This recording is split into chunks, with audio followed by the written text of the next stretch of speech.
Sejam todos bem-vindos a esta apresentação sobre as patologias do glóbulo vermelho, com um foco específico na drepanocitose.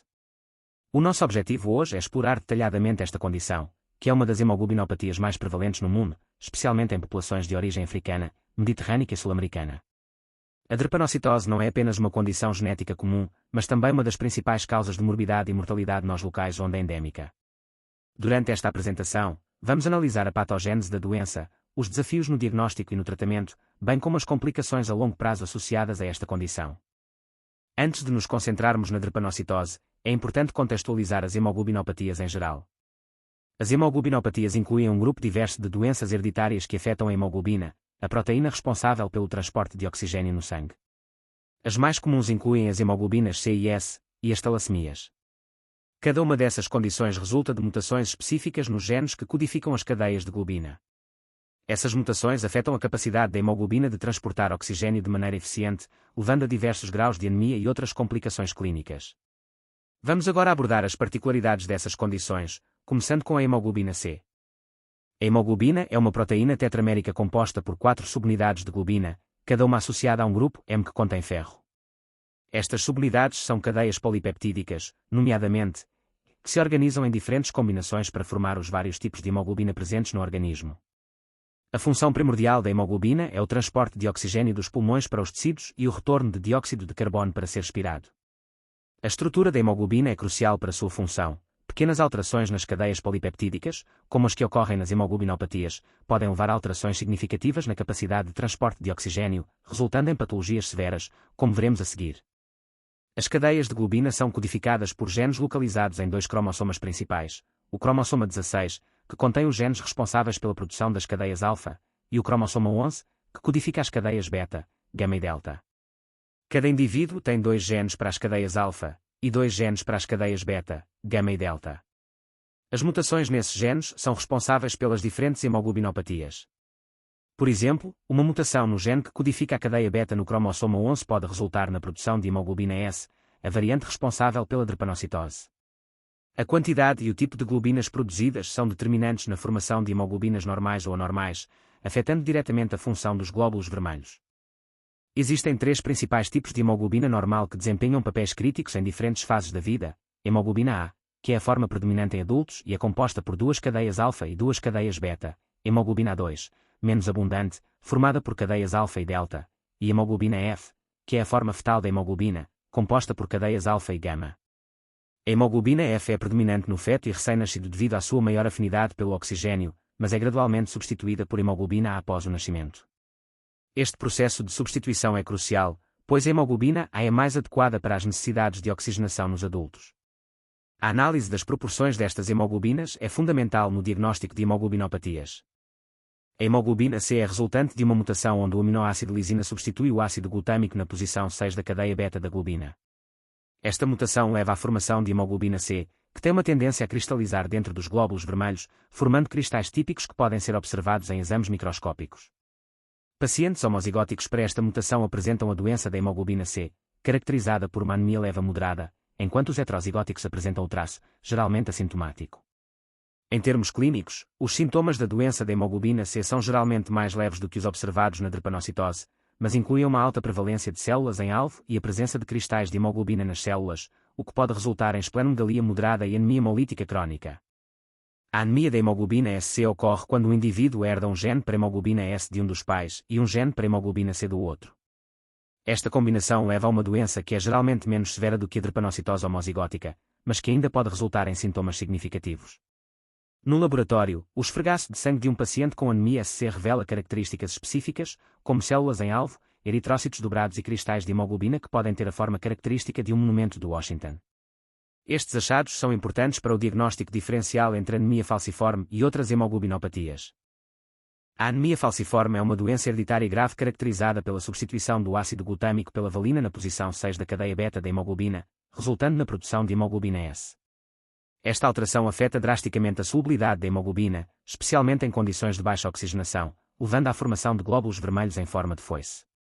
Estas células falciformes são rígidas e menos flexíveis, causando obstruções nos vasos sanguíneos, que podem resultar em crises vasoclusivas dolorosas, dano orgânico crónico, e uma variedade de complicações como acidentes vasculares cerebrais, síndrome torácica aguda e insuficiência renal.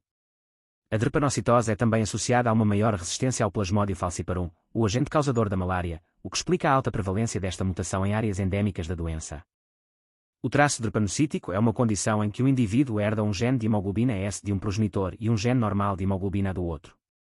Embora as pessoas com o traço geralmente não apresentem sintomas significativos, elas podem manifestar sintomas sob condições extremas, como desidratação severa ou hipoxia. Além disso, o traço drepanocítico oferece uma vantagem adaptativa em regiões endémicas de malária, conferindo uma certa resistência ao parasita.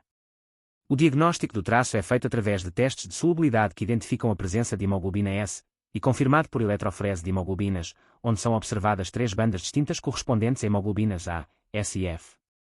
O diagnóstico laboratorial da drepanocitose envolve várias técnicas-chave. A observação microscópica do esfregaço de sangue periférico revela células falciformes, anisocitose, poiquilocitose e a presença de células em alvo, que são frequentes nas hemoglobinopatias. Além disso, a presença de ponteado basófilo e corpúsculos de Oljoli é comum, especialmente em pacientes que já desenvolveram autoesplenectomia.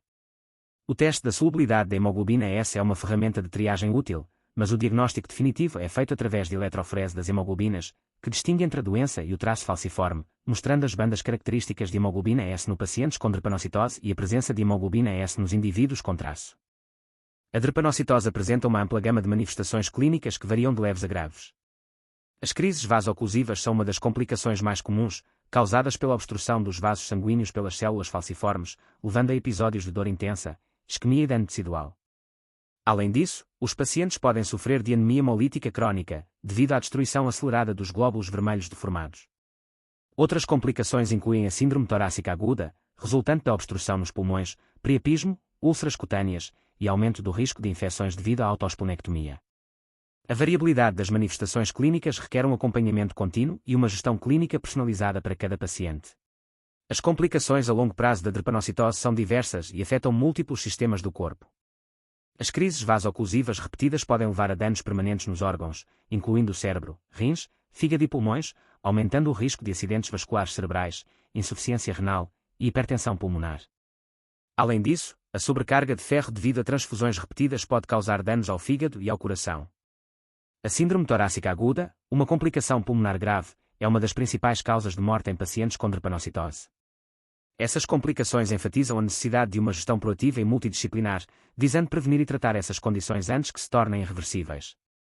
O diagnóstico diferencial da drepanocitose é um passo crucial, dado que os sintomas e achados laboratoriais podem se sobrepor com outras condições hematológicas. É importante diferenciar a drepanocitose de outras hemoglobinopatias, como a anemia por hemoglobina C e as talassemias, bem como de outras causas de anemia hemolítica, como a esferocitose hereditária e a deficiência de G6PD.